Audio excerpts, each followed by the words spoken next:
അത് ഞാൻ അറിഞ്ഞത് ഇപ്പോൾ ഞാനൊരു ആനണി 1 മണിക്കൂറായിട്ടുള്ളൂ. അപ്പോൾ ഒരു നടന്നു പോകുന്ന ഒരാളാണ് ഇത് കണ്ടതെന്ന് പറയുന്നത്. മേളിൽ നിന്ന് വന്ന ഒരു പാവ വന്ന് വീണ് എന്ന പോലെയാണ് തോന്നിയത്. പാവയാണെന്നല്ല, പിന്നെ കുട്ടിയാണെന്നാണ് അറിയുന്നത്. വളരെ ഭീകരമായൊരു അന്തരീക്ഷമാണ് കാണാൻ സാധിച്ചത്. എൻ്റെ സുഹൃത്ത്, ഇവിടുത്തെ മുൻ കൗൺസിലറും ഇപ്പോൾ കൗൺസിലർ ആൻ്റണിയാണ് എന്നെ വിളിക്കുന്നത്.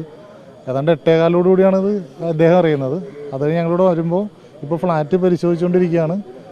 അധികം പ്രായമായിട്ടില്ല, ബൈ ബർത്താണ്. പക്ഷേ ആശാവർക്കറിൽ നിന്ന് കോർപ്പറേഷനിൽ ഞങ്ങളുടെ ഒരു സംവിധാനം വെച്ചാൽ ആശാവർക്കർമാർ ഗർഭിണികളൊക്കെ ഉണ്ടെങ്കിൽ അറിയാൻ പറ്റും. അപ്പോൾ ആശാവർക്കറുടെ റിപ്പോർട്ടിൽ ഇല്ലെന്നാണ് ഇപ്പോൾ അറിയാൻ സാധിച്ചേക്കുന്നത്.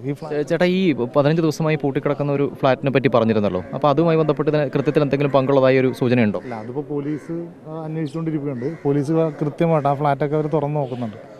ഒരു ACPയും നേതൃത്വത്തിൽ ഇപ്പോൾ നോക്കുകയാണല്ലോ. അങ്ങനെ സമയത്ത് നമ്മൾ അതിനെക്കുറിച്ച് പറയണത് ശരിയല്ല. കൃത്യമായിട്ട് ഫോളോ അപ്പ് ഉണ്ട്. എല്ലാ ഫ്ലാറ്റിലെ ആൾക്കാരെയും അവർ രജിസ്റ്റർ ചെയ്തിട്ടുണ്ട്.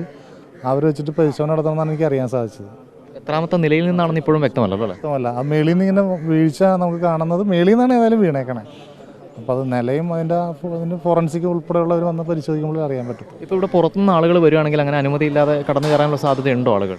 കെയർടേക്കർമാർക്ക് അറിയാൻ പറ്റുമല്ലോ. ആര് വന്നാലും ഇവിടെ ഫ്ലാറ്റിലൊക്കെ പൊതുവേ പനമ്പിള്ള റോഡ് ആര് വന്നാലും രജിസ്റ്റർ ഉള്ളതാണ്. സാധാരണഗതിയിൽ ഈ ഫ്ലാറ്റിൽ താമസിക്കുന്നവരെ പറ്റിയൊക്കെ കൗൺസിലർമാർക്കൊക്കെ ഒരു ധാരണ ഏകദേശം ഉള്ളതായിരിക്കും. അല്ല, ഇത് പഴയ ഫ്ലാറ്റ് തന്നെ ഭൂരിഭാഗം പേര് അറിയാം. അതിൽ നിന്ന് വ്യത്യസ്തമായിട്ട് വെച്ചാൽ ഇത് വലിയ സെക്യൂരിറ്റി ഉള്ള ഒരു ഫ്ലാറ്റല്ല. സാധാരണ 21 യൂണിറ്റേ ഉള്ളൂ. ചെറിയ ഫ്ലാറ്റ് ആയതുകൊണ്ട് ഒരു സെക്യൂരിറ്റി മാത്രമേ ഉള്ളൂ. അദ്ദേഹം പുറത്തേക്ക് അങ്ങനെ മാറുന്ന സമയത്ത് ആരും കയറുന്ന സംശയങ്ങളുണ്ട്. പക്ഷെ അത് പോലീസ് പരിശോധിക്കുന്നു. അതും പരിശോധിച്ചുകൊണ്ടിരിക്കുന്നുണ്ട് അവർ. അത് കൃത്യമായിട്ടുണ്ട്. അത് വീഡിയോ പരിശോധിച്ചുകൊണ്ടിരിക്കുന്നുണ്ട് അവർ.